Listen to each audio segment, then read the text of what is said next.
So here's how things would go here. Naofumi would have lived a pretty average life for the most part. He would have been a college student, and he simply ended up finding himself over to the bookstore one day, or well, the library. He would have decided to look through the books over there, and he would end up coming across an interesting book talking about the 4 cardinal heroes, whatever that meant. And while reading this, he would notice when it came on to the shield hero's part, for some reason it was blank.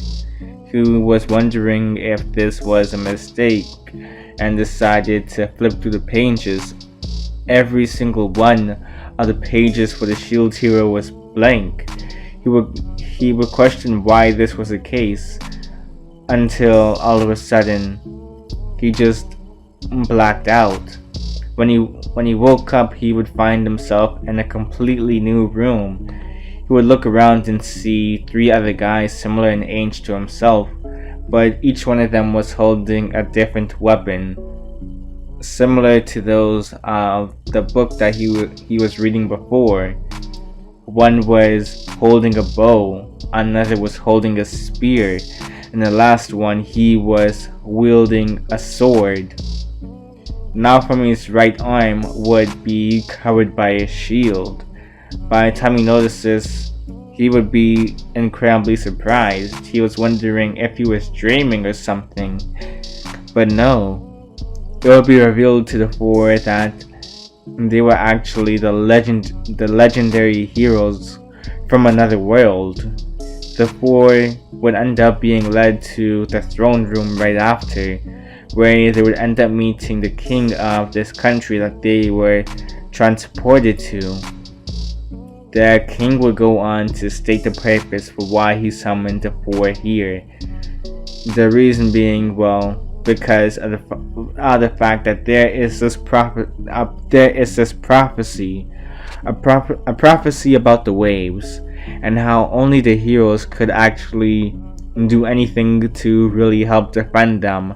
They had already gone through one of the waves, and they were just barely able to survive the last one. So this was why they ended up bringing the heroes here, so that they would be able to help them survive the waves, be able to get through these waves and allow them to have a fighting chance. He would ask the heroes to introduce themselves, with Naofumi being the only one to actually get skipped over, in which the king would get called out for. The king would pardon himself and have Naofumi introduce himself right after. Naofumi would get his proper introduction, and the king would just wave him off afterwards, talking about status magic right after Naofumi was finished. He would also mention the whole ordeal regarding their legendary weapons.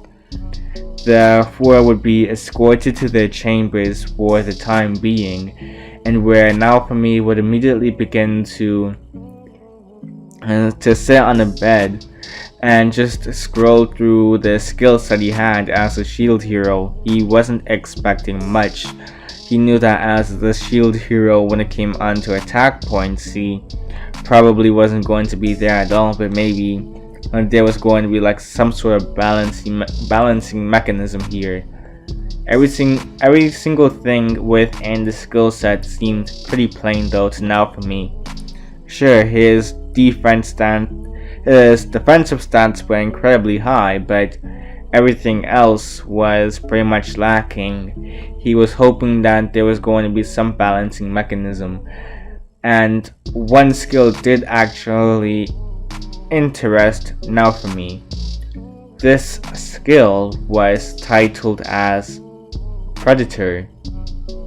He assumed it might have just been a magical skill to balance off the fact he had little to no attack points, which he would not be complaining about if that were truly the case. He was interested in this skill now. He wanted to try this skill out as soon as possible. It genuinely seemed interesting to him. He was hoping that it wouldn't turn him into like some brute or that other type of predator. He would also find out he and the other heroes from different universes, or at least alternate Japans, after they went on to state who their presidents were, and even when they weren't convinced after that, they would begin to just asking random questions and everyone would be saying their answers all at the same time, realizing that each and every one of them had different answers. And the heroes would come to the unanimous decision though that Naofumi by default was the weakest out of the group right after they had finished up with this whole debacle regarding them being from different universes. Naofumi would try to defend himself, although he realized that when it came on to the shielder class, they were pretty much always the weakest class in the games each and every single one of these guys played. Naofumi would defend himself by mentioning how he might actually have a balancing mechanism added into a skill set to make up for how seemingly weak he was, at least when it came on to all the rest of his stats. They would ask for him to prove it, and he would simply say that, well, this skill that he has is called Predator. He doesn't really know much about it just yet, but it would be quite interesting to use one day, to actually be able to use this skill and see what it can really do. Maybe it will give him some leverage over the others. Although they did not really believe him, they would just think that maybe, oh, maybe this guy is just trying to save face. The other heroes would simply just think that, oh, maybe Naofumi is just trying to save himself from embarrassment. Nobody would ever want to admit that they were the weakest out of the group after all. But the next day, Naofumi and the rest of the heroes would find out from the king that he had prepared several party members to join them. The adventurers would actually be the ones joining the heroes though, with not one of them actually choosing Naofumi. Naofumi at first thought that they were going to be the ones to choose the adventurers to join their party, but no, the adventurers would choose the heroes, and he was surprised, of course, to find that nobody, absolutely nobody, decided to join him. Naofumi would accept these odds though. He would understand that this was probably going to be a bit harder because of the fact that he was a shielder class hero and nobody really wanted to be part of the party that was seemingly the weakest. But he would plan on showing everybody that they were wrong about him.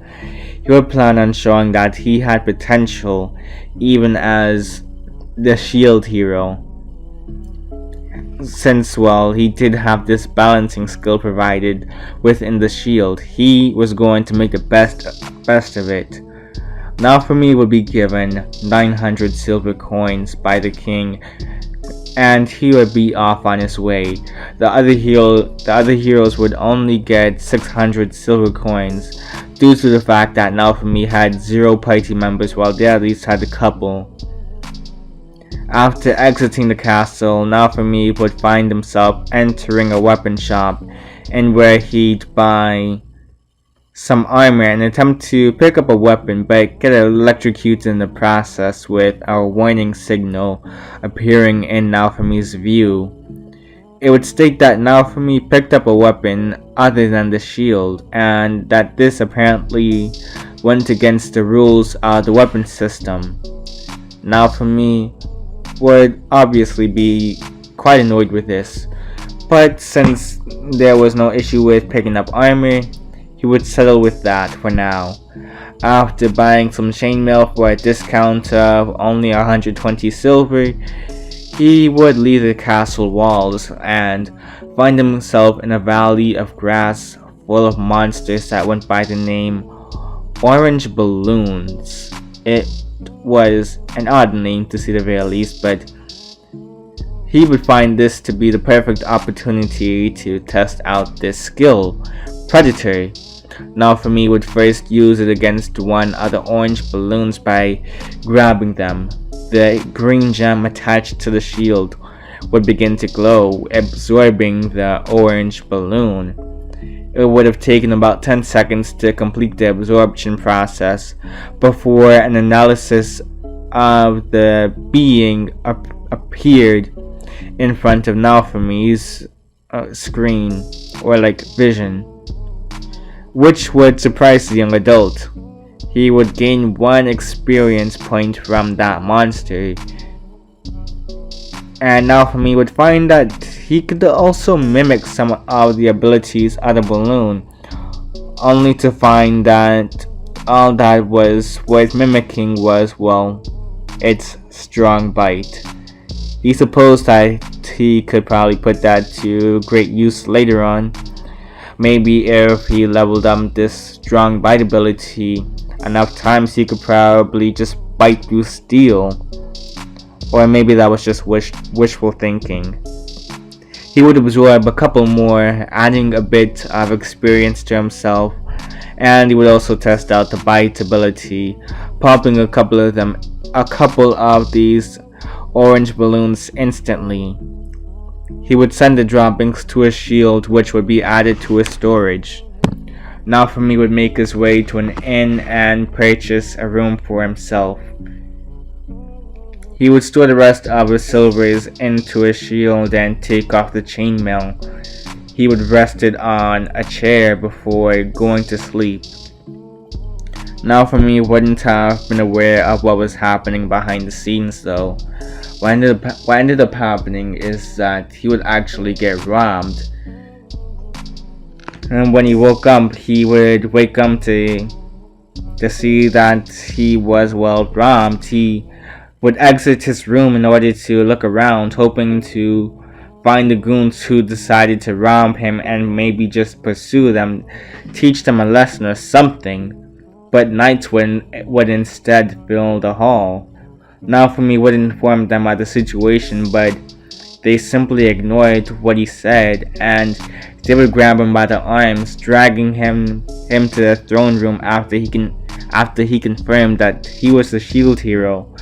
Naofumi would still be in his undergarments, and spears would be pointed at him. He would be confused as to why he was dragged here, and he would look around, spotting Motoyasu with his chainmail. He would immediately call out the blonde for stealing his armor, saying that he would have never expected for the blonde to actually be a thief. But Motoyasu would brush off this comment though. He would state that it was actually a gift from one of his party members, mine. The two would begin to bicker until they were interrupted by an announcement of all of Naofumi's charges. Mine would accuse Naofumi of trying to violate her when she got lost from Motoyasu's group for a bit. She would have ran away from Naofumi though, eventually finding her way back to Motoyasu. Naofumi would be confused as to who this girl even was though, until he remembered that he noticed that she was whispering to like some knight earlier on his first arrival. He never really thought much about it at first, but now he's having second thoughts. Maybe this girl decided to land some sort of trap on him. He wasn't sure, but he knew that he did not touch her or anything. He didn't even know this girl at all. He knew that she was just telling a bunch of lies, but from the look on Motoyasu's face, it didn't seem that he was catching on at all. Ren, the sword hero, would immediately call cap on that though. Ren would have recalled how Naofumi was willing to work alone, and how he showed more concern over learning how to work that balancing mechanism of his than anything else. He even recalled the shield hero being alone pretty much the whole day until the very end too. Itsuki,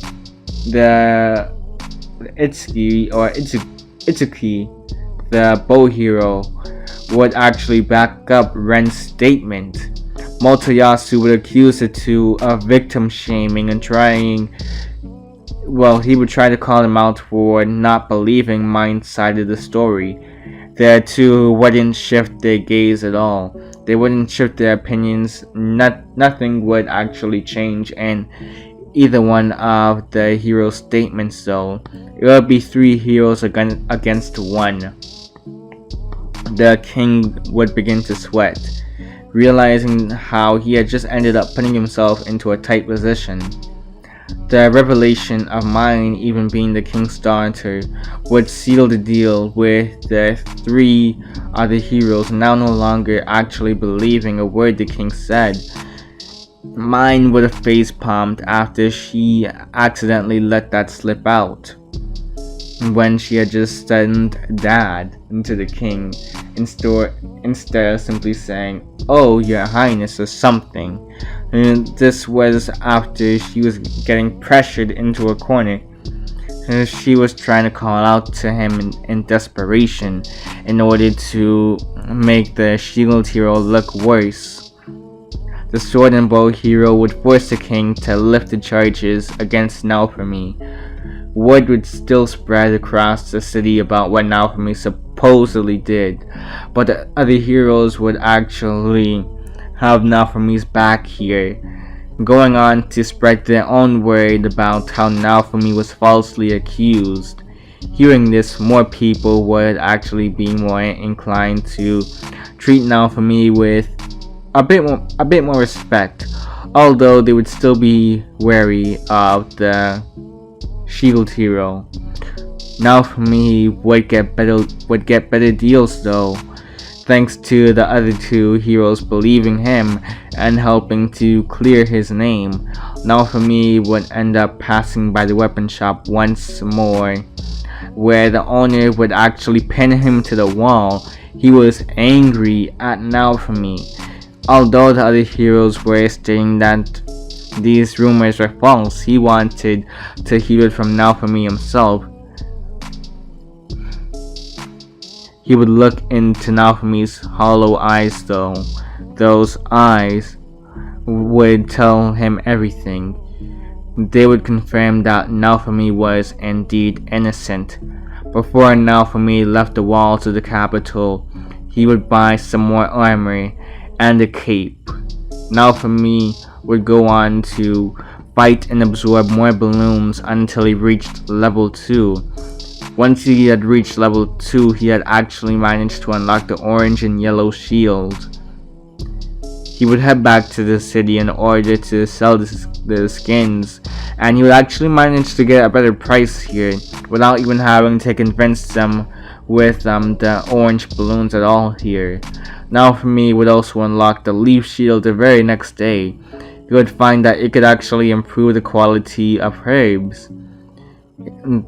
With this shield, he would also find himself just simply absorbing all sorts of herbs, analyzing them, and processing them to where they could actually be sold to a medicine shop. The medicinal shop owner would actually buy his herbs at a much higher price than he would ever get for the balloon skins. Within the span of 2 weeks, Naofumi would continue absorbing all sorts of materials and taking down balloon monsters. The skill, Predator, made Naofumi's victories over said monsters go a lot faster. He would manage to make it up to level 18 here. He would encounter a red balloon which he simply absorbed as well, although they were more difficult to take down. Naofumi would find himself going deep into a forest after defeating the red balloon. He was curious as to what could be beyond there, and he would end up finding himself entering an alleyway. A suspicious looking man would be on the other side. He would offer him a deal of a lifetime. Naofumi's eyebrows would raise. He would be curious as to what sort of deal this could possibly be. And of course, Naofumi would just go on to buy himself a servant, which oddly enough was apparently legal in this world. Naofumi, although he did have, the ability to actually fight here, it still wasn't going to be enough. He still needed party members in order to further develop himself if he ever wanted to have a chance against the waves. Naofumi would have a great amount of money here though, which would allow him to be capable of buying more than just one servant here. He would get Raftalia per usual, but he would also invest in a dragon demi-human and a tigress demi-human as well. The cursed seal would be placed onto all three of the girls, and Naofumi would be on his merry way. Naofumi would ask for the girls' names, with the seal shocking the three girls when they simply tried to ignore his question. Raftalia would be the first to introduce herself. The tigress demi-human would be the second to introduce herself, with her name actually being Ren. And in appearance, she would actually resemble Sophia from Reincarnated as a Slime, except for her having blue stripes instead of black and wearing rags. The dragon girl's name would be Wendy, and she would have had white lavender hair, deep blue eyes, and also be in rags. They would make their way to the weapons store, where Naofumi would have the three pick out weapons for themselves and a reasonable price, of course. Raftalia would simply get a small dagger, while Ren's eyes would light up as she grabbed a pair of sickles. Wendy would go for a pair of spiked gauntlets.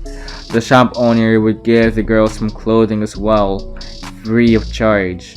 Naofumi would thank the man, and they would make their leave. The four would visit the tavern after hearing Raftalia's stomach growl, making the girls become curious as to why he was treating them so kindly.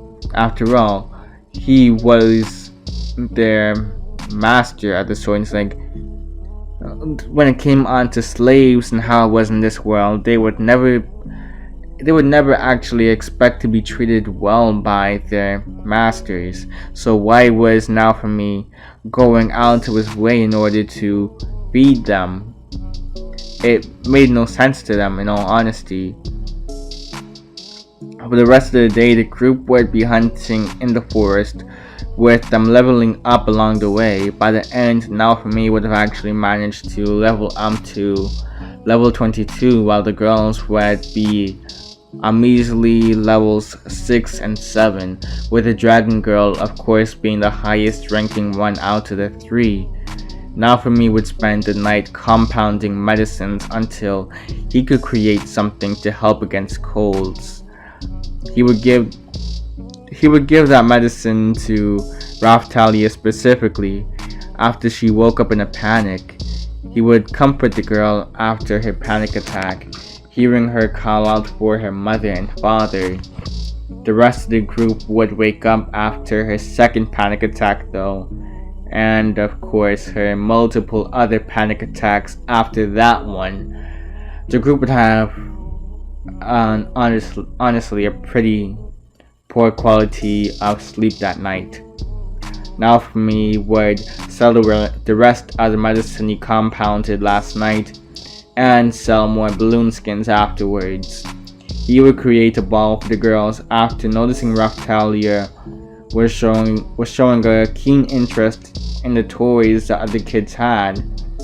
They'd make their way back to the forest, and continuing to kill more monsters and leveling up along the way. Naofumi would order 2 rooms at a local inn after the lack of sleep that other night. 1 room would be for himself and the other would be shared between the 3 girls. They were allowed to play with the ball outside.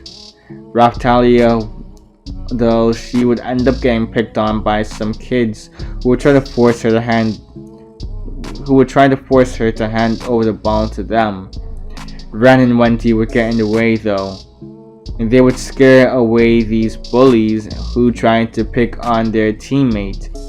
Ren would say to Raphtalia that although she could be a pain to be around sometimes and that she was very annoying because of the fact that she kept on waking up with panic attacks last night, she was willing to forgive her for that because of the fact that they were teammates that Naofumi specifically selected. Raphtalia's eyes would widen hearing this. She would feel a sense of warmth and camaraderie from that statement. Naofumi would have watched the scene play out from the window and smile seeing this. He would treat the 3 to a meal of higher quality than the usual, also being a bit on the more expensive side as well. He would also give the 3 haircuts while absorbing their hair into a shield. I know, kinda creepy, but it would actually unlock new shields in the process. The group would go back to the forest once again, this time encountering a monster that resembled an animal. Naofumi would understand how slow to action Raphtalia was though, compared to the other 2, and request for her to specifically kill the monster. She would remark about her fear of blood but get shocked in response. She would be forced to kill a monster, getting blood on her hands. Another organic monster would appear, which Naofumi would have the other 2 make quick work of before he ended up absorbing and analyzing both corpses. Naofumi would walk over to Raphtalia and explain the situation to her. Her hands were shaking, but he would try and let her know this.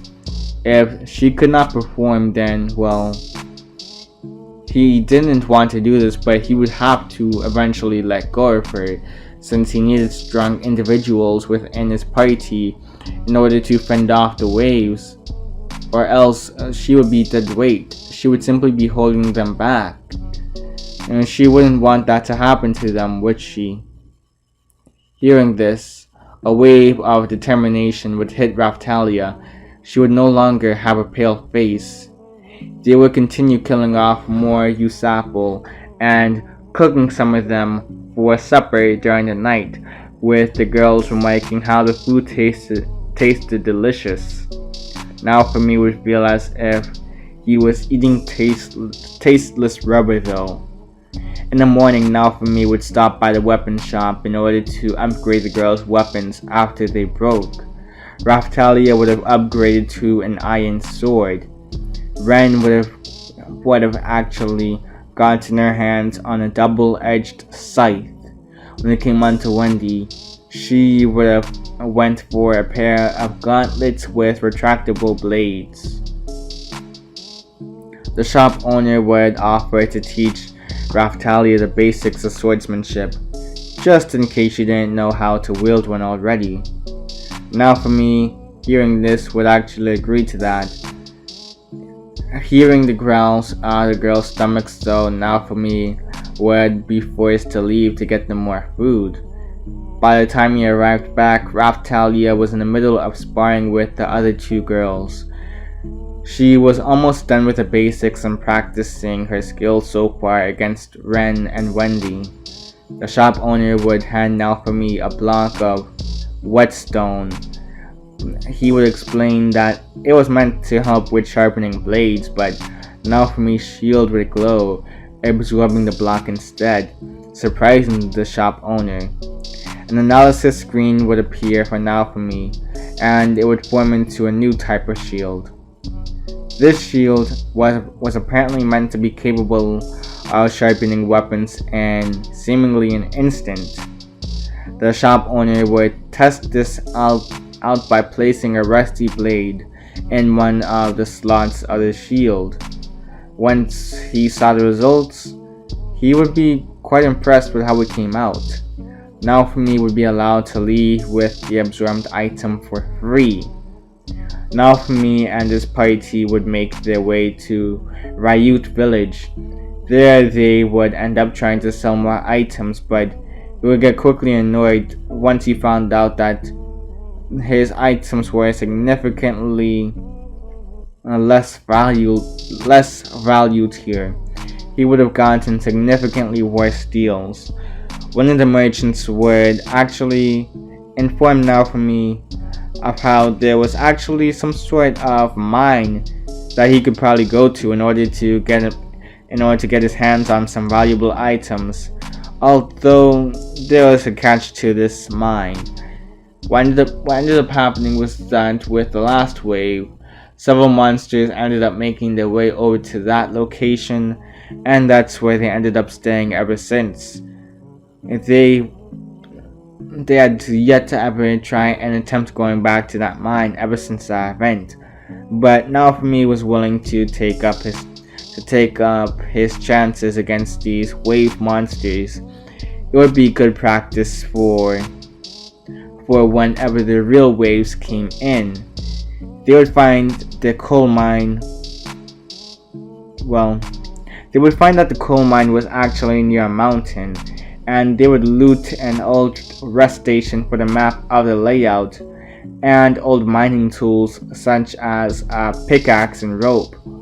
Naofumi would take said items and actually absorb said items, which would actually unlock the airstrike shield. They'd follow the map in order to find the ores until they encountered a two-headed dog. Raftalia would look on in fear and freeze. She had built up so much confidence up until this point, but Ren and Wendy would be the ones to do their best in order to fend off against the creature. Naofumi would interrogate Raftalia about the issue, and he would finally understand where all this fear was seemingly coming from. Naofumi would go on to state that she needed to be strong in order to prevent the deaths of others from happening. Others that she cared about, since she was too weak to help out against the Cerberus that day. Raftalia would gain new resolve hearing this, and she would charge forward, striking the two-headed dog in the chest, impressing Ren and Wendy.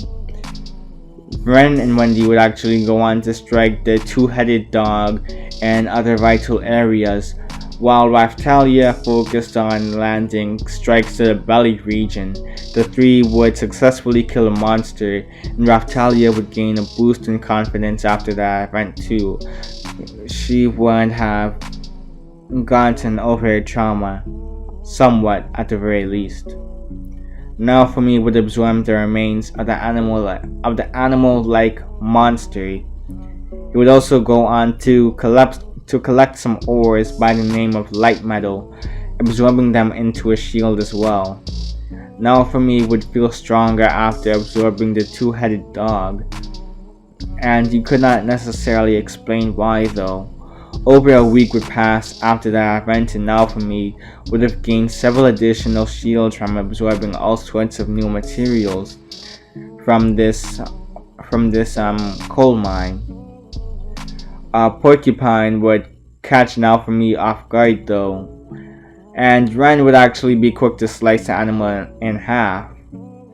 Naofumi would absorb the deceased creature, analyzing its properties, and he would use this moment in order to actually test out something new. Up until now, he was simply applying it to his shield, but he thought that there was a chance that maybe, just maybe, he could mimic some other properties of, of whatever he absorbed. So Naofumi would mimic certain properties of this animal, finding that he could copy the pines that made porcupines harmful. It wasn't necessarily him actually turning into the porcupine though. It was simply him gaining new aspects to his physiology, you could say. Raphtalia, seeing this, would still request for Naofumi to purchase stronger armor though, since those pines really only added to his offense, not necessarily defense, and it could serve as a hindrance in certain instances. Naofumi would reluctantly agree to her terms, especially when the others began to gang up on him about the issue. The party would stop by the weapon shop, and Naofumi would make a custom order, handing over the material needed for it. The shop owner would compliment how the girls had become fine ladies too, which would leave Naofumi in confusion. He wouldn't have seen a difference in any other appearances, so he didn't necessarily know what the shop owner was talking about. Naofumi would also buy the girls magically enhanced versions of their weapons before leaving. Naofumi would go on to collect his order the next day. The shop owner remarked on the fact the dragon hourglass could actually count down the next arrival of one of the waves, and hearing this, Naofumi would make his way over to the clock tower with his party following along. Once they made their way over to the clock tower, he would have realized that it resembled that of a church after hearing about that possibility. The group would be escorted to the Dragon Hourglass by a nun after she confirmed his identity. The clock would be counting down by minutes now. The other heroes and their parties would also arrive to the same area as well. Motoyasu would attempt to mock Naofumi's outfit, but Naofumi would show absolutely no reaction here. Motoyasu would then try to flirt with the girls in Naofumi's team, only for each one of them to reject him, stating that they were with Naofumi. This would surprise Motoyasu. Naofumi would be on good terms with the other heroes though, so he would simply be asking about how their journeys had been going so far. The three would simply be catching up until the countdown reached 0, which would teleport everyone to the location of the current wave. Deep red cracks would form in the sky with monsters falling down from there, attacking Ryut village. Naofumi would be in the mid-40s in terms of levels, with his team not falling too far behind, being in the high 30s. He'd focus his attention on Ryut village, while the other heroes would be focused on attacking the source of all of this conflict. Naofumi and his team would split up once they made it to Ryut village. Raphtalia and Wendy would be rescuing the civilians, while Naofumi and Ren, they would be the ones to actually take down the monsters. Naofumi would go on to absorb several monsters as well, using his different varieties of shields to actually defeat them. Ren would slice up as many monsters as possible, ferocious in nature. Naofumi would encounter a giant zombie right around the time Raphtalia and Wendy regrouped with the others. They would fight off the zombie, putting their best effort forward. Knights would rain down fire though, as soon as the villagers were confirmed to have been evacuated, showing zero concern for Naofumi or his party. Naofumi would form a shield around his teammates. This would protect them from the fire. The leader of the knights would be impressed though, seeing that Naofumi could survive such an onslaught. Raftalia and Ren would lash out against the knights. They were even willing to actually kill them, but Naofumi would hold them back. The knights would be forced to cooperate with Naofumi as soon as a pack of monsters approached them though. Once the wave had ended, Naofumi received praise from the villagers for saving them from the wave, even bowing to him. Raftalia also looked over to Naofumi, thanking him for helping her out in order for her to become strong enough in order to save others from becoming orphans like her.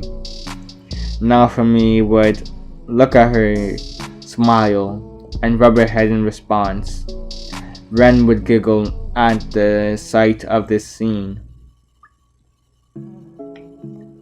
The king would have ended up having a feast for the heroes after the wave, and Naofumi wasn't all that inclined to go, except for the fact that there's probably going to be higher rewards that will come after this party. Raftalia and Ren would be indulging themselves on the food there, while Naofumi and Wendy would be in the corner. Naofumi would be scrolling through the help menu while keeping a conversation with Wendy. Motoyasu would walk over to Naofumi though, with an annoyed look on his face. Naofumi would raise an eye to this. Motoyasu would go on to comment on how he found out that Naofumi's party was actually full of slaves. Naofumi would state that it was legal in this world and he treated each one of them justly. So in all honesty, he really didn't see what the problem was here. Motoyasu would ignore everything Naofumi said though, and declare a duel against the two of them. Naofumi would refuse at first though, until the king would force Naofumi to accept the duel though, despite the pleading of Raftalia. He would see that Ren and Raftalia were getting cornered by the knights, which would have frustrated Naofumi to no end.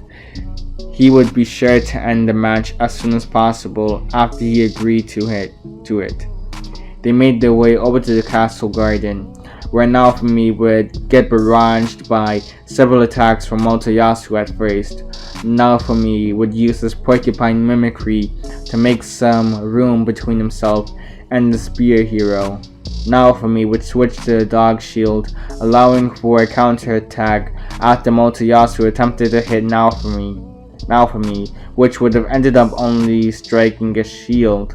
Naofumi's shield would have two dog heads stretched out, and they would bite Motoyasu for 30 seconds, causing him to take damage, a severe amount.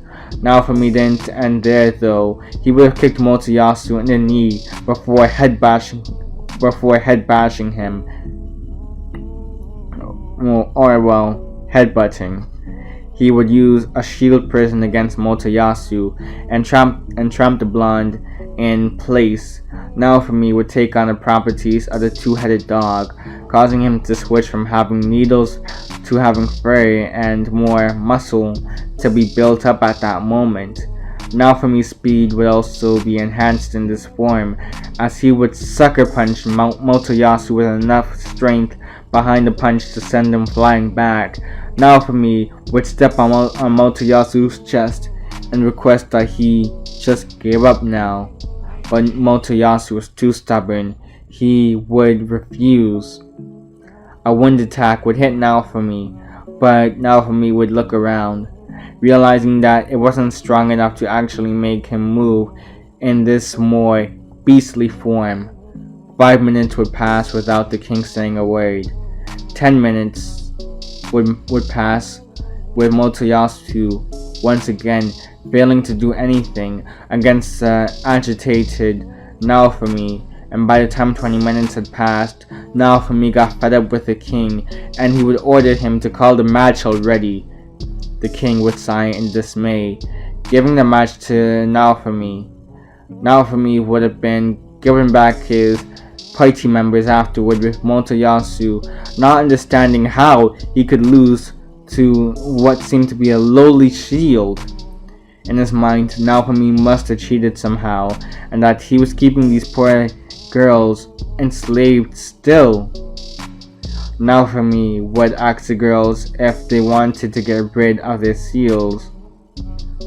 Naofumi would end up finding out that, well, yeah, two of them actually wanted to get rid of their slave seals, but when it came on to Raphtalia, she seemed to still want her own, as a representation of how loyal she was to Naofumi. When it came on to Ren and Wendy, they would have had no problem removing they would have had no problem getting the slave seal removed from themselves, saying that of course they would have more free will after doing so, and that there was seemingly no purpose beyond causing trouble nowadays either. Raphtalia and everyone would just continue on their way, while Motoyasu would be enraged, believing that he was mind controlling these girls, Naofumi, that is, or something along these lines. He didn't believe he would simply get rid of their seals if they asked after all. A new series would make itself known to Motoyasu there. This series would be known as the Curse series. Now, when we had last left off, Naofumi ended up defeating Motoyasu in a duel. As an effect of this duel, Motoyasu ended up having to pay Naofumi his wages for the month. Naofumi would also go a bit above and take his wages for the next month as well, on top of having the king give him a little extra money as well, due to the fact that the king decided to delay the announcement for the declaration of who ended up winning the battle. He was even turning a blind eye when his own daughter decided to play dirty and try to interfere. Naofumi would have called out the king for his many foul plays throughout the match, and would force him to pay that extra fee. The king would begrudgingly agree and give Naofumi a little extra money on top of the amount that he had just made from that duel. Needless to say, Naofumi and this party would be eating tonight. Now, Naofumi would use some of this money in order to pay for getting Ren's and Wendy's seals removed. The reason for them wanting to get theirs removed was because of in fact, they wanted to have free will with no real consequences. After getting their seals removed, they would honestly be extremely happy. Naofumi would test it out and give them a command or two. The two girls would refuse to listen to Naofumi, though. They would be disobedient and there would actually be no consequence here. The seals no longer took any effect on them, confirming that the seal removal process was a success. Although they would cheer about this, Naofumi would end up rolling his eyes in response and request that they still listen to him, at least whenever it came on to something important, such as when it came on to fighting enemies, especially while in the middle of another wave. There could be many lives lost, and he doesn't feel like wanting to have that sort of blood on his hands because of the fact that he had some disobedient party members.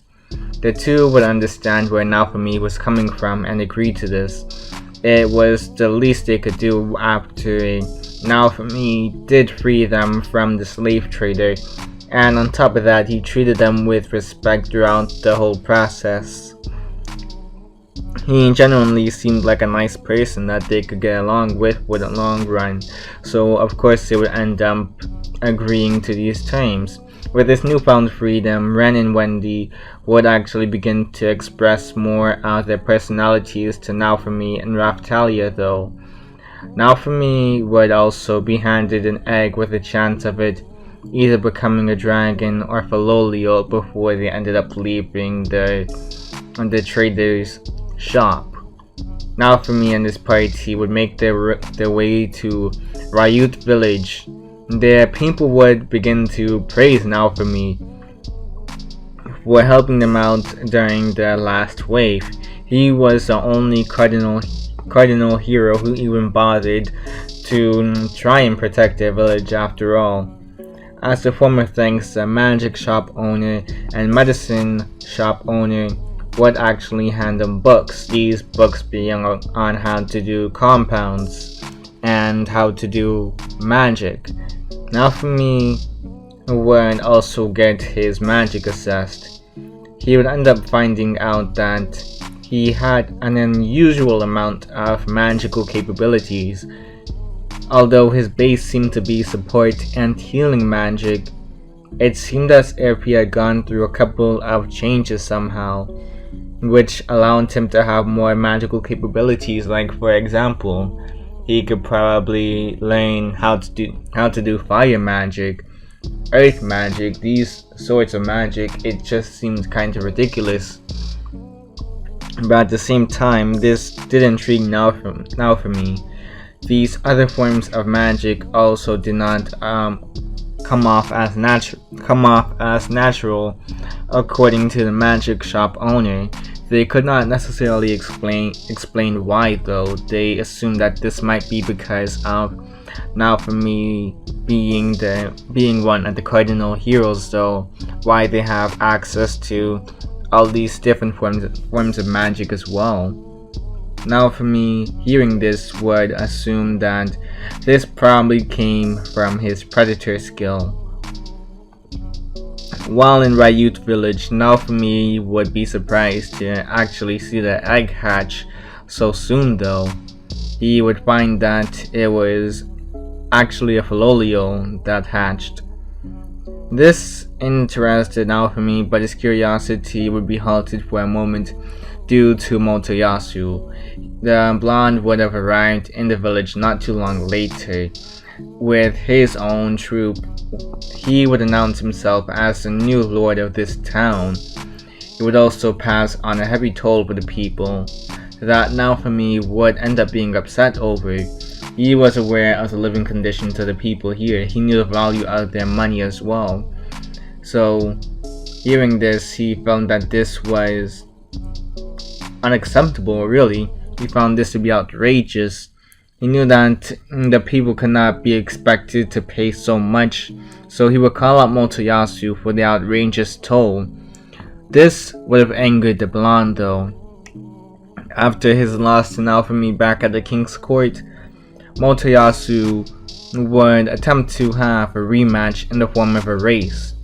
He would even set up the terms for this race, in where if Naofumi won, he would end up relinquishing his rights to the village over to Naofumi.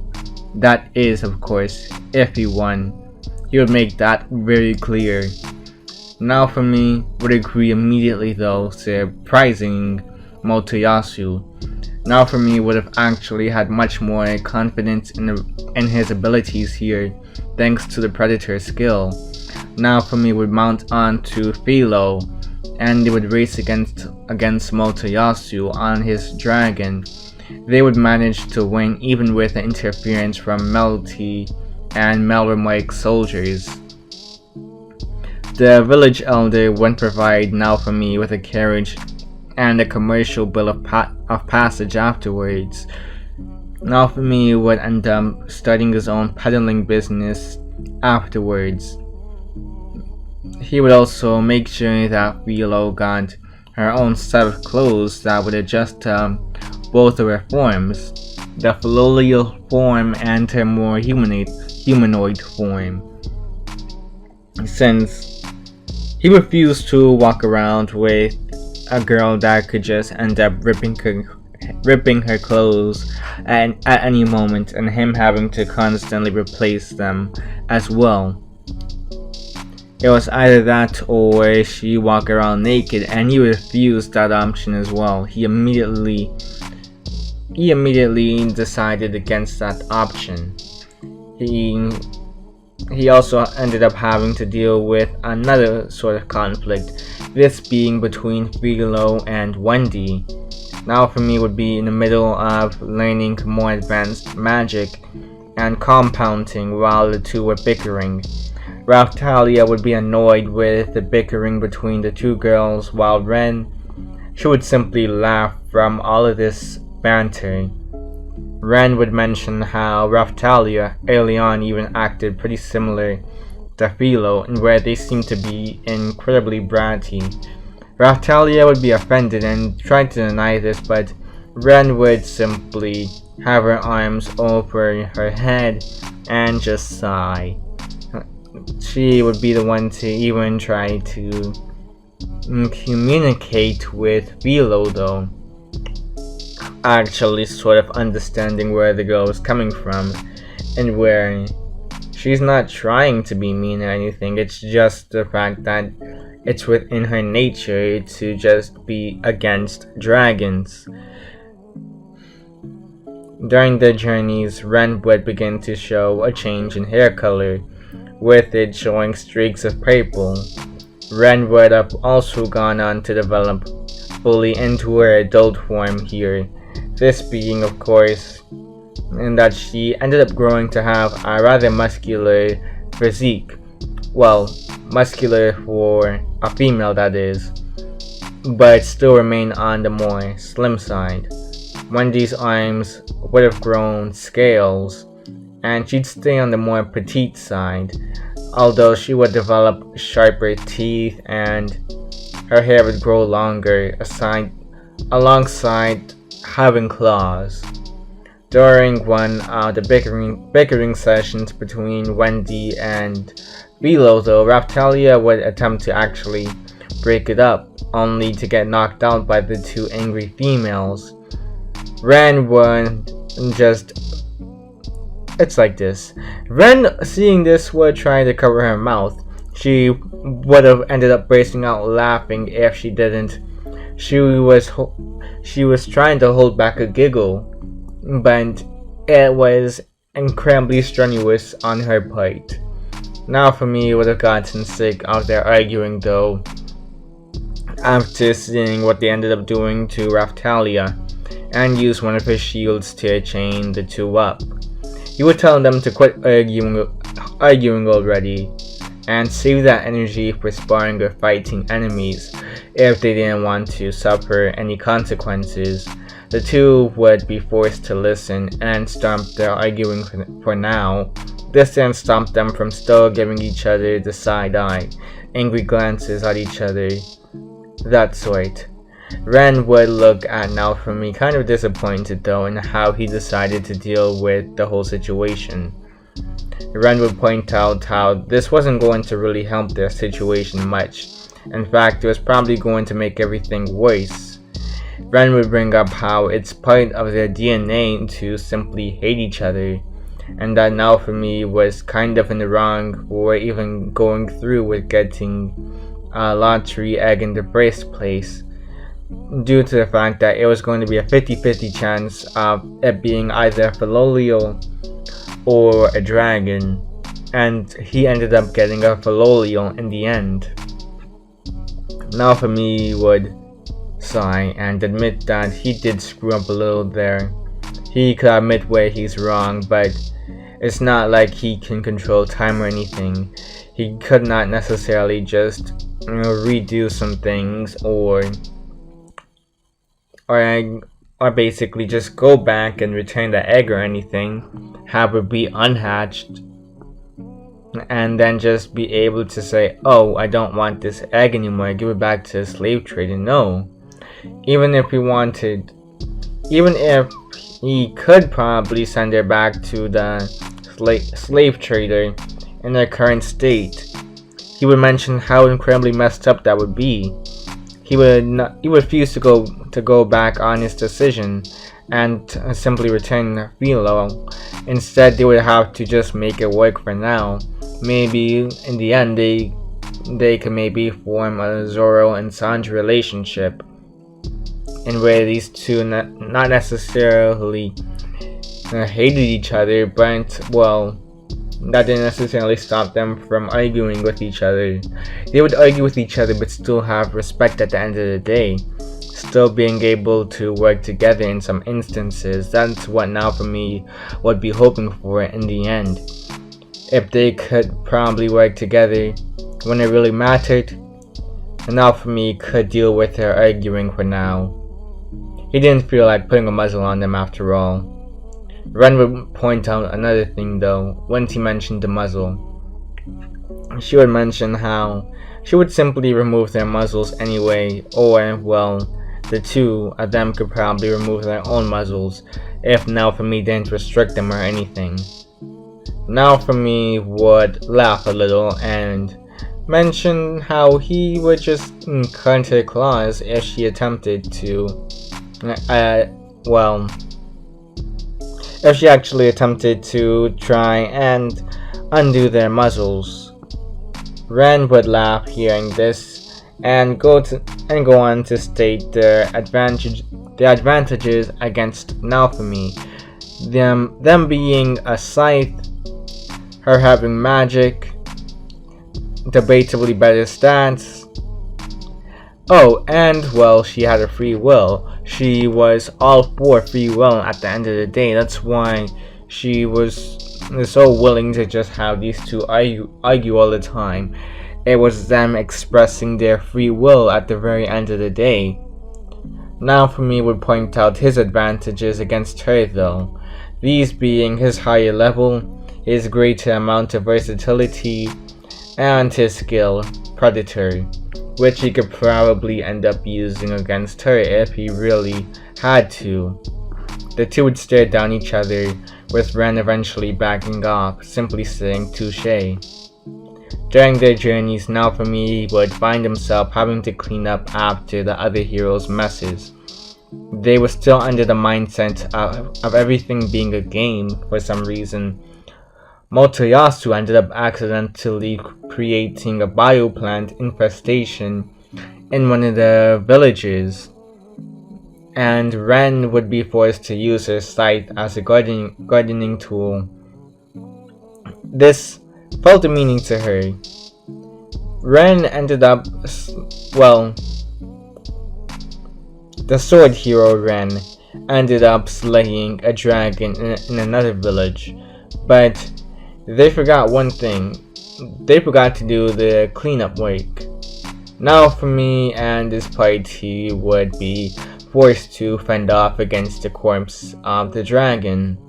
Naofumi would use as many abilities as possible, even taking on the aspects of other creatures he absorbed before, in order to boost his physical capabilities.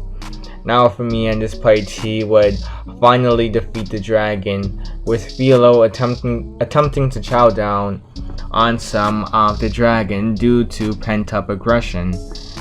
Wendy and Ren would laugh at the sight of this. In the process, Filo would find the dragon's core, and she would walk over to Wendy, simply, quite innocently, until she would grab onto the dragon girl's face with the dragon core in her other hand and begin to shove it down Wendy's throat.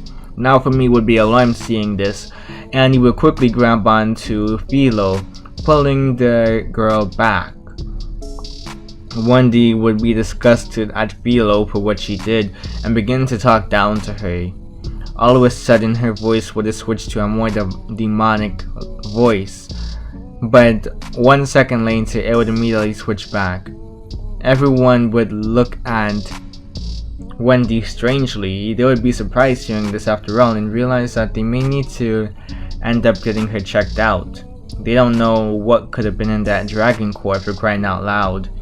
The party would head back to Melor Mike in order to get her checked out, while also meeting a girl by the name of Melty along the way.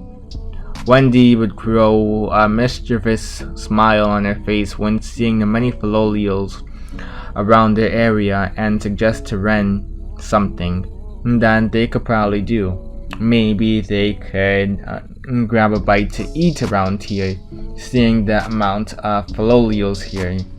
After all, it's going to be a while when they're basically just going with Naofumi and food rations are starting to get their food rations are starting to diminish after all, and it's going to be a long way back to Melty, so may as well eat right now and just get it over with. Filo would mention how it would be wrong to consume those of his species, but well, there would be one thing that Wendy would end up mentioning. This being what ended up happening back at the mountain, with Filo attempting to eat a dragon, which, well, Wendy actually is. She's a dragon demi-human, but a dragon nonetheless. And on top of that, she force-fed her a dragon's core, basically having it to where she ended up committing an act of cannibalism, you could say.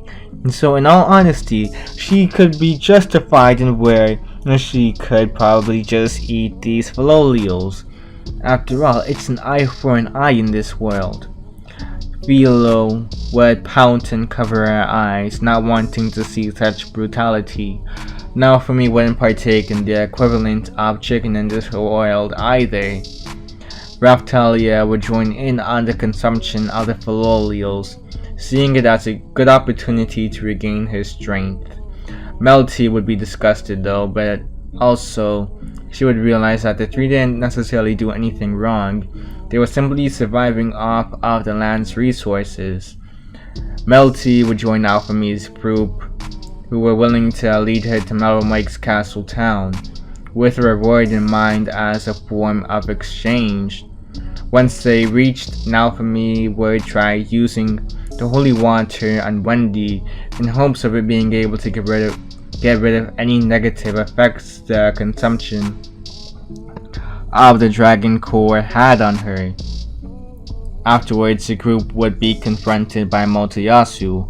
Motoyasu would notice Naofumi's party once again and question where he was finding all these cute girls, not recognizing the girls due to their physical changes, despite being only by a small amount.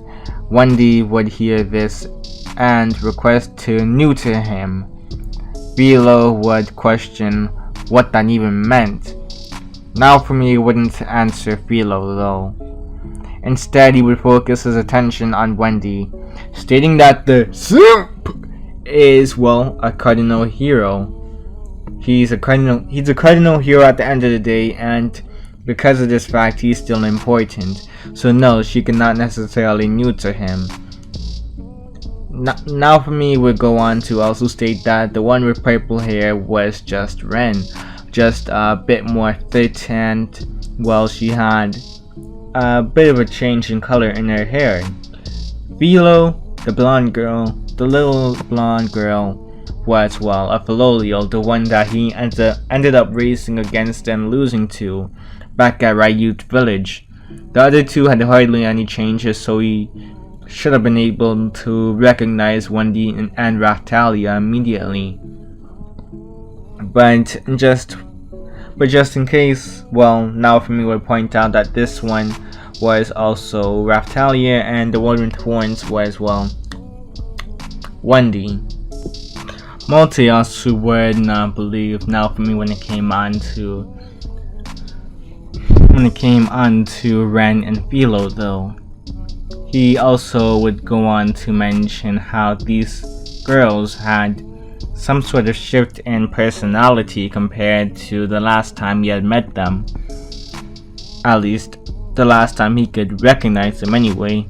And Naofumi would state that this was probably because of them getting rid of their seals. That's why their mannerisms were just so much more different from the last couple of times. Ren would even walk up to Motoyasu, proving it, but the blonde boy would be a bit distracted by something else. He would be caught staring at another area, and Ren would realize what he was staring at. She would slam him away, and Motoyasu would stand back up, angry at what she did to him. He would show a bit of aggression afterward, wanting to fight the group now. Melty would use her royal authority in order to force Motoyasu to back down. Naofumi would be shocked to find out Melty was part of the royal family all this time and be less inclined to help her moving forward. Once the third wave started, Naofumi's good deeds would cause for Ake's team and Rasla to fight alongside him. Ren and Wendy would actually prove to be the most capable out of his team though. They were able to fight off several monsters rather easily, leaving the other heroes in awe. They would be wondering what sort of training regimen Naofumi had these girls under. Naofumi would simply go on to state that he wasn't really giving them much of a training regimen. Rather, he just got rid of their seals while Raftalia wanted to just keep her own as a sign of loyalty to Naofumi. The ones that got their crests removed ended up progressing at a much more rapid rate as a result. Ren also developed a big mouth though, and the same could be said for Wendy, although hers was more directed toward Filo most of the time. He would admit that last one was kind of his fault for not taking into account the relationship between Philolials and dragons though, but what was done was done. Motoyasu would ask if he could maybe borrow Ren one day, and he would get slammed down to the ground in response. Again, he recovered quickly, still upset with what Ren did to him, and go deal with the other enemies for now. Naofumi's assistance would eventually be needed by the other heroes though, due to them trying to fight off the Soul Eater. They were showing signs of being unable to keep up with the difficulty curve, while Naofumi was able to effortlessly take care of the Soul Eater. Once Naofumi managed to defeat the Soul Eater and impress the other heroes, he would use Predator in order to absorb the creature, amping up his own abilities even more, giving him access to, well, more abilities on top of that, more magic, more properties to mimic as well. But after this, a mysterious woman by the name of Glass would arrive and challenge Naofumi to a fight. This fight being to the death. This woman would be found to be rather strong. She was able to survive so many of Naofumi's heavy-hitting attacks, but she would show signs of wear and tear though. She would show some signs of injury, although Naofumi would understand that he was still not doing as much as he would have imagined against her. He was imagining that these attacks would be able to one-shot her, or at least show much more signs of damage. But no, for some reason, she was much stronger than that. She was only able to take a little amount of damage overall. It's like she had an HP of 100 and he was only able to cut down about like maybe 20, 30 overall. It was showing signs of damage, but he was still going to need to train more if he wanted to actually defeat her one day. She would be forced to flee once the timer for the wave ran out though. After the wave, the king would request to see the heroes and their parties. The king focused solely on Naofumi though. He demanded to know Naofumi's source of power after hearing what Naofumi was capable of doing during the last wave. Naofumi would smirk hearing this and make his own demand in exchange, this being that the king had to bow down to Naofumi. The king would be outraged by hearing this and refused to oblige to Naofumi's offer. He would go on to even eject Naofumi from the castle. Naofumi's team would simply go back to the carriage and be off on their way to do another journey. Melty would run up to catch up to the team though, and would request that Naofumi trying to at least talk with the king one more time, this time being on more proper terms. Her guardians would approach the group though and aim their weapons at each one of them, including Melty herself, which confused the purple-haired girl. It was as if they were really trying to kill her. Naofumi would be forced to rescue the girl though. He would grab onto her sweater and pull her onto the carriage. They would immediately be on their way, leaving the capital. Naofumi would be labeled as a fugitive for kidnapping Princess Melty though. Naofumi's party would be pursued by the soldiers until the queen's shadows ended up helping the group evade the soldiers. The shadows would also be the ones to convince Naofumi in order to change directions. The soldiers wouldn't be the only ones tracking Naofumi down though. You see, the other cardinal heroes, they had found out what Naofumi did, and now they were also searching for him. Naofumi's party, they would have been making their way into Shield Freedom, but the other heroes, the sword, spear, and bow hero, alongside Melty, they would actually manage to catch up to Naofumi's group, and they would surround them. At this moment, Ren and Itsuki, they would be hesitant about what to do in this situation.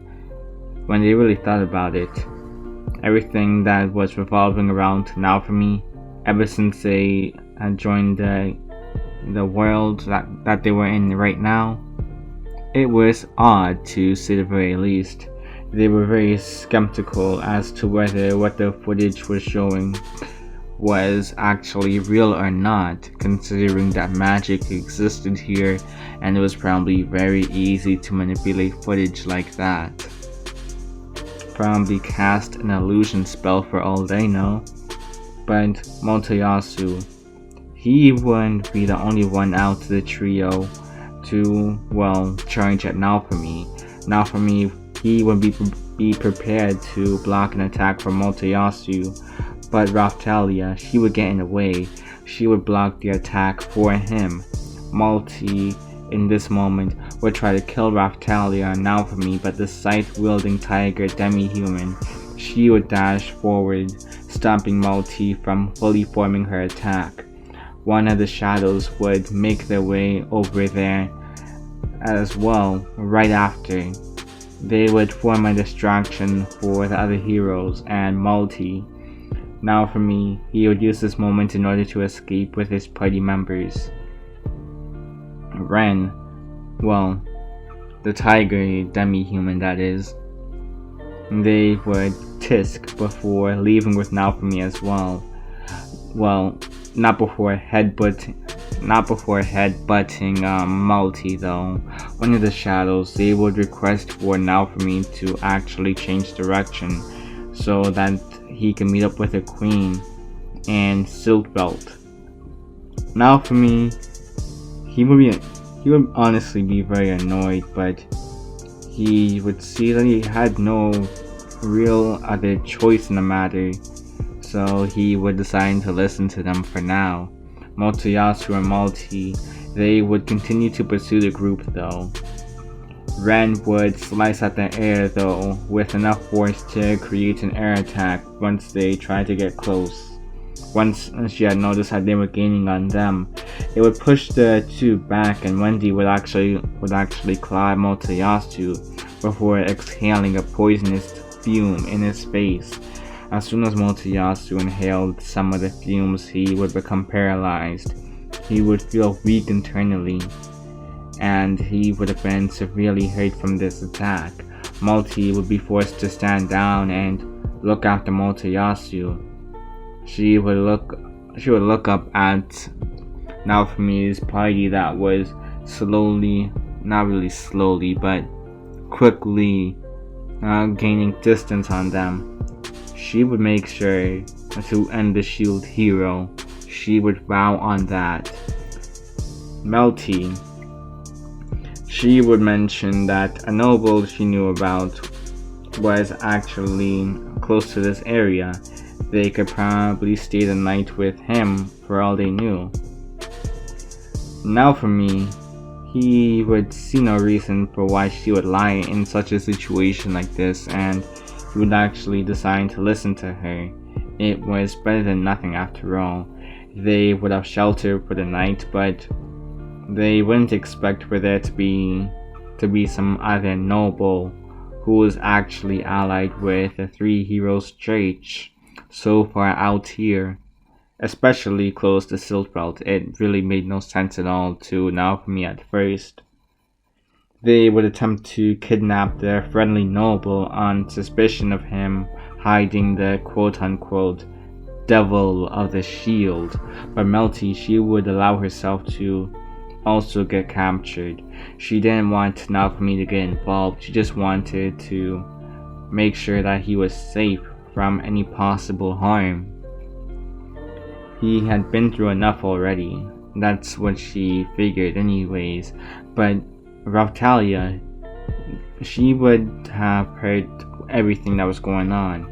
She would reveal to the group her connection to that noble who had just kidnapped their friend, and well, that pretty nice noble that let them crash at his crib that night as well. Well, according to Raphtalia, apparently this guy was her old master. He would used to do heinous things to her alongside other slaves. The group, they wouldn't let the malevolent noble get away with his actions though, especially after finding out what he did to Raphtalia. They were already going to beat this guy down after after finding out that this guy literally decided to steal one of their friends from them. But now they found out that this guy was also what gave Raphtalia so much trauma back in the day. Yeah, it wasn't going to end pretty for this guy at all. They would find a noble, and through Ren, she would actually convince Raphtalia to take this one. She would convince Raphtalia to actually beat down this guy, get over her fear. She deserved this moment after all. She deserved to give this guy as much pain as possible for everything that he had done to her all those years ago. Made her life miserable. This guy made her life miserable. Look at the amount of people that he made suffer. Look at all of these people. Did they deserve it? No. But did he care? No. He didn't care for any of their feelings, so why, when he's begging to be spared, should she ever listen to him? And through Ren's influence, Raphtalia, she would actually get over her fear. Sure, she would have been hesitant at first, but she would manage to end up doing the job. She would beat this guy and then fling the noble out the window. Ren, seeing this, would actually cheer. She doubted he would have survived such a fall like that, but Raphtalia, she didn't even concern herself with the noble anymore. What she was really concerned about were the others. She would immediately gun down the halls in order to find the noble's dungeon. She was going off of memory right now. The party members would follow Raphtalia to see just where she was going, and it would turn out that the noble still had several slaves cooped up within the dungeon. They'd free each and every last one of them, with Raphtalia finding the remains of one of her childhood friends, Rafana. She was happy to see that at least one of them, Kyo, had managed to survive through the whole ordeal. She regretted not rescuing them earlier. She could have maybe prevented the death of Ravana if she came earlier, but he would reassure her that it wasn't her fault, that she shouldn't put the blame on herself for this. If Ravana were here right now, she'd comment on how much stronger Raftalia had gotten since the last time they saw each other. But at the end of the day, at the very core, it was still the same old Raftalia. Raftalia would smile hearing this and wipe away the tears that were beginning to flow. Ren would interrupt the reunion though, mentioning how they needed to get out of here soon. They heard a loud, monstrous noise outside. When going to investigate, they would find a giant dinosaur wreaking havoc. Naofumi would do his best to lead them outside of the area and into the forest. Naofumi would have noticed the disdain the dinosaur seemingly had for Filo, so he would make sure to use her as a main distraction, with Ren and Raftalia making sure the dinosaur didn't get too close. They would attempt to battle the tyrant dragon Rex, only to find out that this beast was incredibly strong. Apparently it had been sealed by the previous heroes, who were incapable of taking this guy down permanently, so they had to seal him. And apparently now this noble had managed to free this monster, this monstrosity, and it was just too strong for them to make any significant damage. Even when Wendy began to tap into the power of the dragon core she was forced to swallow by Filo a while back, albeit unconsciously, she was still struggling against the monster. They were too strong to do much. Naofumi would try to use the power of the Soul Eater that he had absorbed back during the last wave, but even then, that only did so much damage to the dinosaur. Right when hope was lost though, a giant Filolio, they would actually appear, instantly killing the dragon dinosaur hybrid. Naofumi would use this moment in order to actually absorb the dinosaur though, which would surprise the Filolio queen. She didn't recall the shield hero having such an ability before. She would disregard this though and transform into a human form, leading the group to her territory. She would end up introducing herself into the group and, well, threaten Naofumi with death if he were to ever fail to unite the other heroes. Killing all 4 of the heroes would allow for the other kingdoms to summon a new set of more capable heroes in their place after all. Naofumi would gulp hearing this. He had seen how strong the Filolio queen was with her stunt against the tyrant dragon Rex, so he knew she wasn't a pushover. He would take her threat very seriously. She would go on to battle Filo though. She apparently wanted to gauge the girl's strength. In order to make sure she took the fight seriously, she would hold the rest of the group hostage. Well, quote unquote hostage. She would have managed to convince Naofumi and the rest of the group to actually play along with this plan, so that she would be able to see the full extent of Filo's power. Filo would be forced to stay in her human form all throughout the battle as well, and in all honesty, Filo, she would have struggled all throughout the fight, eventually losing, but Vittoria, they would have been pleased with the younger Filolio's strength. She was pleased at her progress, and she would actually crown her as the next Filolio queen. Suddenly a cowlick would form on the blonde's head, which would greatly annoy her. She would ask Naofumi to get rid of it, but it would just quickly reappear right after. Vittoria would grant though, whole group of blessing of sorts before sending them back over to where Motoyasu and Malty currently were so that they could make amends with each other. Malty had managed to heal Motoyasu with some potions she had on her person, and they were looking for the group once again. They'd be surprised to see them suddenly appear right in front of them though. Motoyasu would see this as a perfect opportunity to charge forward and take down Naofumi. He would make a bold statement declaring that Naofumi was the reason for the bow and sword hero's deaths. But Naofumi, he would honestly be very confused by the statement. What did he mean by that? But he didn't even get a chance to really think about it before having to block an attack from Motoyasu.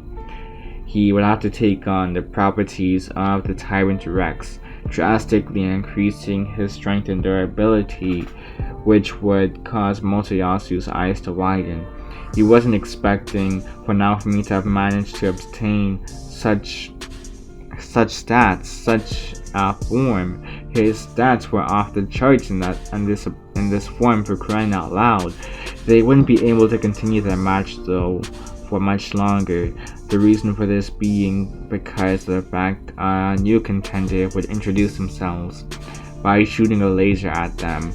It would have been the Pope of the Three Heroes Church, and he would declare that the two of them were quote-unquote fake heroes. He would make sure to defeat the both of them here and now. Wendy and Ren, they would charge at the Pope with a great amount of rage in their eyes after seeing Naofumi almost get killed by this guy. They had dealt with enough of these sorts of people for the day. The Pope, he would attempt to kill them, but Naofumi, he would charge forward as well, attempting to use his shield to block the attack. He didn't have enough time, and he would be forced to just stretch out his hand, hoping to use Predator and consume the attack, although he had to admit it was a long shot. A sort of vacuum would end up appearing instead, which would absorb the attack from the Pope. The Pope would be left in a state of shock. He would have been speechless, and in this moment, Ren and Wendy would take advantage of this. They would slit his throat.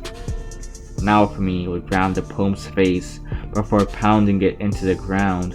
The properties of the Tyrant Dragon Rex seemed to give an added aggression to Naofumi. He was just realizing. Even though the Pope was basically dead already, he was beating a dead horse. He was kicking a dead horse at this point. It was kind of ridiculous, so ridiculous that they would have to take a step back. Ren and Wendy, they would have to grab Naofumi's shoulders and pull him back from the corpse that was the Pope. Ren would give the black headboard thumbs up sign though, applauding him for his efforts. The remaining members of the Three Heroes Church that were working with the Pope in order to kill the heroes, they would actually be arrested, and the church, it would be disbanded from right then and there. The Queen would have Malty and King forget that guy's name, and the King arrested as well for their abuse of power. They would be put on trial for their crimes against the shield hero. A slave crest would be placed on Malty, forcing her to tell the truth. Every time that she did lie, she would be electrocuted.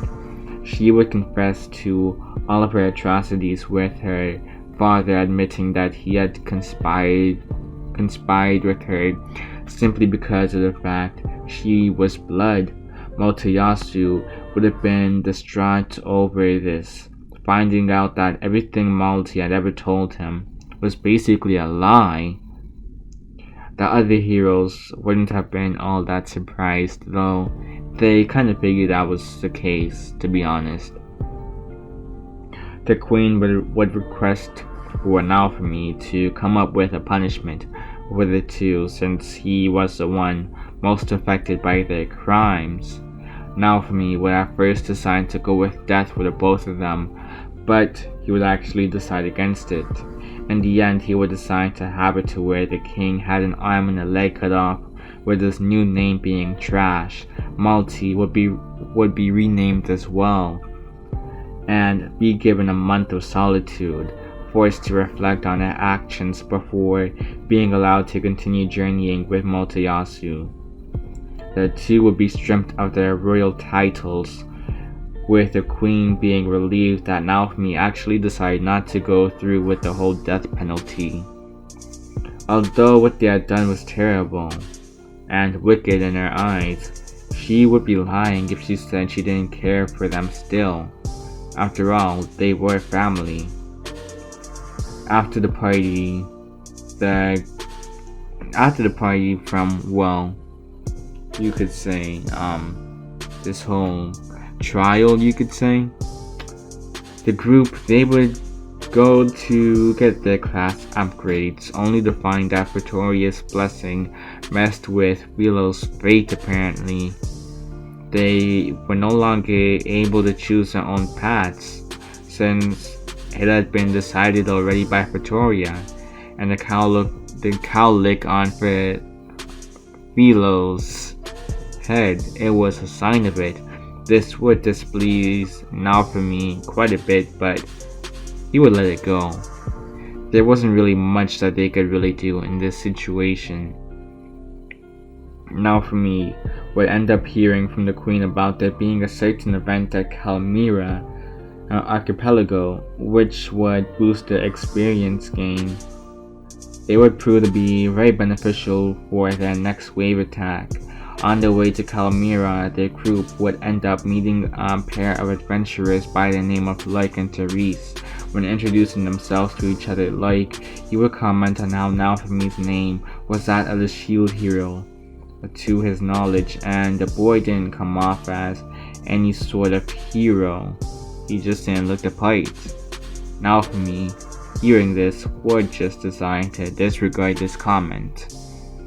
The other heroes would have suffered from seasickness while Naofumi's party was busy exploring the island.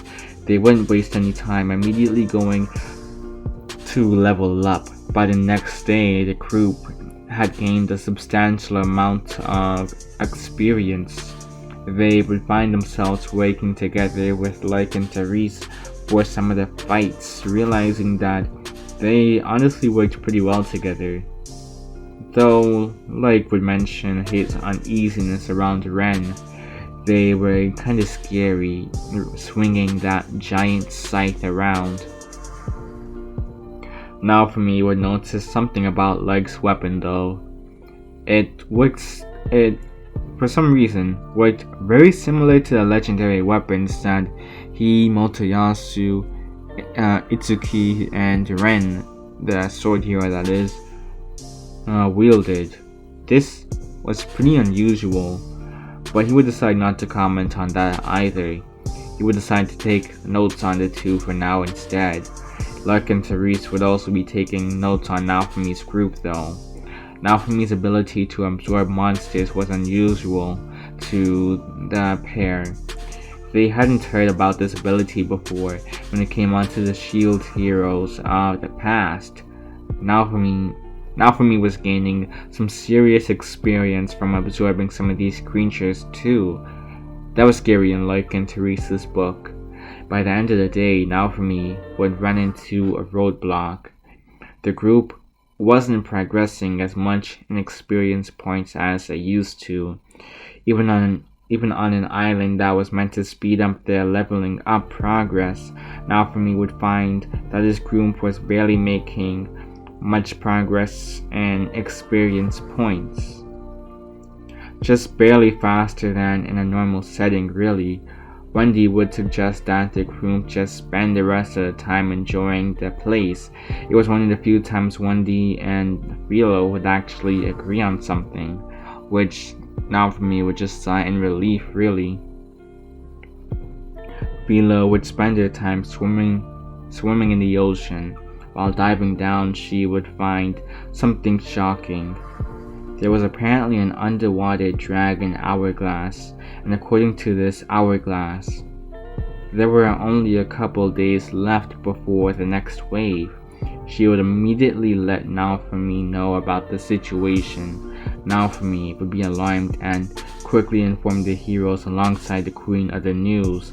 Everyone would arm their defenses in preparation for the upcoming wave. Once the wave arrived, Naofumi would group up with Filo and Raftalia, while Wendy and Ren they would split up from the rest of the group. They would work with Loik and Therese throughout the whole of the wave. Naofumi would regroup with the rest of his party and deal with the boss of the wave, eventually absorbing the monster. Naofumi, right when he was about to celebrate the defeat of the wave boss, would be attacked by Therese. He quickly dodged the attack though, and he would raise an eyebrow in confusion. Loik would apologize and he would actually inform Naofumi of the apparent situation. He and Therese, they came from another world which was also dealing with its own set of waves. In order to stop the waves from continuously happening, they would have to do something very unfortunate, which was to kill off the legendary heroes of this world and have this world die. Ren would charge forward, trying to hit Loik. She would manage to cut his face and cause him to bleed. Loik would tisk at the pain he was feeling right now. He would try to play it off as if it didn't hurt that much, but it actually burned. It really did hurt quite a bit. Therese was also getting pushed back by Wendy. The two would be driven into a corner until Glass arrived at the last second, launching an attack at Naofumi's party. Naofumi would block the attack with one of his shield variants though. He would try his hand at the Soul Eater abilities, harming Glass but not enough to put it down for good. Naofumi would take on the attributes of the Tyrant Rex afterward. He would enhance his stats by a large margin for a bit, and Glass wouldn't be surprised at this sudden change of strength, and she would be knocked down into the ground in the process. Therese and Loik, they were trying to assist Glass in their fight against Naofumi once they saw how easily Naofumi was dealing with her, but Raftalia and Filo, they would join the fray against Loik and Therese, which would make their struggle even worse. In the end, the Otherworlders, they would find themselves incapable of handling Naofumi's party at their current level. They would be forced to use a distraction in order to escape. They would have to carry Glass's unconscious body with them too. They would state that Naofumi should enjoy his victory for now, but if they were him, they wouldn't slack off on the training. They would be back after all, stronger than last time. Naofumi, he would return to his normal state and look at the blood on his hands. They were from glass. He'd hum, hearing the last words from Therese and Loik. He supposed it would be best to take the advice for now, since glass did take a lot out of him. The power of the Tyrant Dragon was very draining, at least mentally speaking. It messed with his mind, so he would have to refrain from becoming reliant on it, because he was afraid of where he would end up if he were to continuously use that form. Would his mental state just continue to regress until he was similar to that of the Tyrant Rex? He really hoped that wasn't the case. But now for me, he would just look at the other heroes and tell them one thing and one thing only: get stronger. There's plenty more of where these guys came from. And if I were you guys, I would definitely make sure not to slack on this training. And yeah, since it's basically like, I believe only season 1 has been released so far. I know season 2 is making its way in soon, but it's like, I'm just gonna leave it at this. So yeah, you guys already know the deal. If you like the video, the movie, whatever you want to call it, hit that like button, subscribe if you haven't already, click that notification bell, leave a comment. Oh, and shout out to Neptune. This was originally meant to be at like the beginning of the video, but it's like I kept getting comments about like, hey, you were literally talking over your intro. Bro, I was tired while editing, and I wanted to release that. I wanted to release the first part on Thanksgiving too, man. But here, this is basically it. Neptune got their own story that they're working on, so it's like I'm going to leave the link to it in the description. I'm gonna leave the link to my Discord in the description as well. And yeah, let's just leave it at that. Peace.